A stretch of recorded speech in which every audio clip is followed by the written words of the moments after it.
Plus two परीक्षा फल नहीं आसला बहुत बड़ खुशी खबर 26 तारिख में प्रकाश पाइबा जाऊँगी युक्त 2 परीक्षा फल आसतु संपूर्ण तथ्य जाना जो मैंने चैनल को नुआ कर चैनल को सब्सक्राइब कर जो पाखे घंटी चिन्हटी देवी नोटिफिकेशन ऑन कर दिन जहाँफल जितेबले सूचना आसो ये चैनल थ्रो आपने सर्वप्रथम अपडेट जानीपारे। तो जो मैंने प्लस टू रिजल्ट देखा चाहते यह केते तारिख में बाहर कौन समय बाहर आपण संपूर्ण तथ्य जन दूसरी। तो आपने देखिपे कि 26 तारिख में प्रकाश पाइब युक्त 2 परीक्षा आसो कला विज्ञान वाणिज्य धंदामूलक रिजल्ट देखा हेले आपनकर डेस्क्रिप्शन तले लिंक देदेवी चाहिए आप से वेबसाइट रे आपण माने देखि परिबे जेतेबेले रिजल्ट प्रकाश पाइबो ता नै आपण मन संपूर्ण भिडियोटी जणाई देबे सेतरे आपण चाहिए लिंक साहाय्य आपण क्लिक करके आपण रिजल्ट जानि परिबे। तो वेबसाइट टी आपण मन को जणाई दउची www.orisar.result.nic.in रे आपण मनकर रिजल्ट टी प्रकाश पाइबो। 26 तारिख अपराह्न रे प्रकाश पाइब परीक्षा फल सीएचसी परीक्षा फल बाहर नहीं बहुत बड़ सूचना मिली। चलित वर्ष कला वाणिज्य विज्ञान धंदामूलक शिक्षा राज्य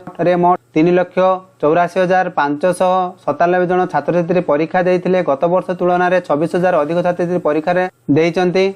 तो प्लस टू रिजल्ट जिते फलाफल प्रकाश पाइज आपण मैंने डेस्क्रिप्शन तले आपको लिंक देदेवी से लिंक जरिए आपण मैंने प्लस टू रिजल्ट जानीपारे। आपण मैंने जितेबले प्लस टू रे भल मार्क रखिकी आपण जदि प्लस 3 करने को जाऊँगी ताहले आपण माने फॉर्म आपण थ्रू आपण निज मोबाइल केमती अप्लाई करेंगे। तो आम चैनल रे अपलोड होची तो आपण माने चैनल को सब्सक्राइब कर रखु जहाँ फल आपण माने प्लस 3 जो फॉर्म टी आपण अप्लाई करेंगे आपण निज थोड़ा अप्लाई करि पारिबे जाकि आपण मानको ए वीडियो रे आपण मानको पूर्व रे जणाई देबी। तो आपण माने चैनल सह जड़िए कि रहंतु संपूर्ण सूचना नुआ नुआ तथ्य ए चैनल थ्रू आपण माने जानि पारिबे। ए थिले आज संपूर्ण अपडेट आशा करछि ए वीडियो में संपूर्ण तथ्य जानि पारिथिबे। जो माने बुझी पारु नांती कमेंट बॉक्स रे कमेंट लिखि जणातु आपण मानको संपूर्ण सहायता करिवि।